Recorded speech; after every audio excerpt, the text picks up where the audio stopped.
One of my favorite stories is of this missionary from Scotland to Africa.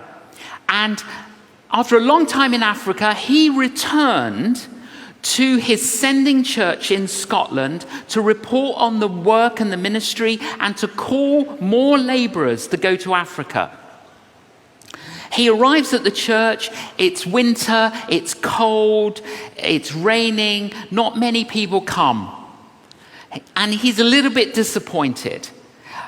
And many of the people there were elderly. Great that they're there, but not suitable for the mission field.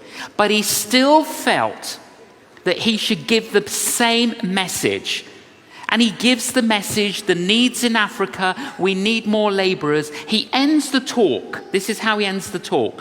Who will go? Who will go? Who will go? He didn't know that the organist, they sang a few hymns with the organ. The organist had a little boy assistant who you have to do these they're called billows, put air in to help with the organ music. The little boy stood up and he shouted out, I will go, I will go, I will go. The name of that little boy, David Livingstone. He is then advised, David, if God has called you to Africa, what we suggest is that you become a medical doctor and you can go to Africa as a medical missionary. He grows up, he goes to medical school, he becomes a medical doctor, he then goes to Africa as a medical missionary. He labors and labors and labors. There's one particular community, tribe, that they're trying to reach, and it's really difficult. And the chief sends him a message. And the chief said to him, we are going to come tonight, and we are going to murder you and everyone in your compound. Now, the reason we know every detail of this, and I've researched this, is because David Livingstone kept diaries. And all of this is written in the diaries. So he's writing in his diary, Lord, we've labored so faithfully. Please protect us. Please help us.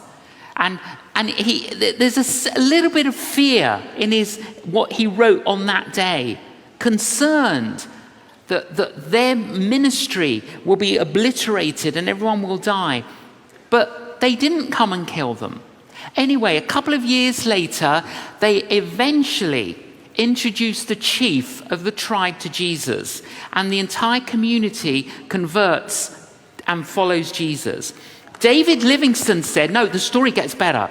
David Livingstone said to the chief, you sent me a message that you were going to come and kill me and kill everyone in the compound. He says, yes, we came. Well, why did you not kill us? Well, because when we came to the compound, there were 39 giants surrounding the compound. We counted them. They were big warriors, and there were 39 of them surrounding the compound. A couple of years later, David Livingstone returns to his sending church in Scotland, and he tells that story. At the end of the meeting, the secretary of the church comes up to David Livingstone and says, Dr. Livingstone, do you remember the date that the chief were going to come and kill you? He says, of course I know the date. He gives him the date. The secretary of the church opens the church diary and he shows him that date. There were 39 people in the church in Scotland praying for them.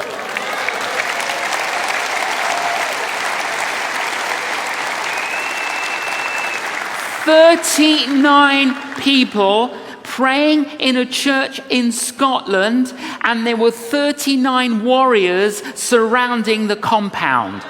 Do not say that is a coincidence.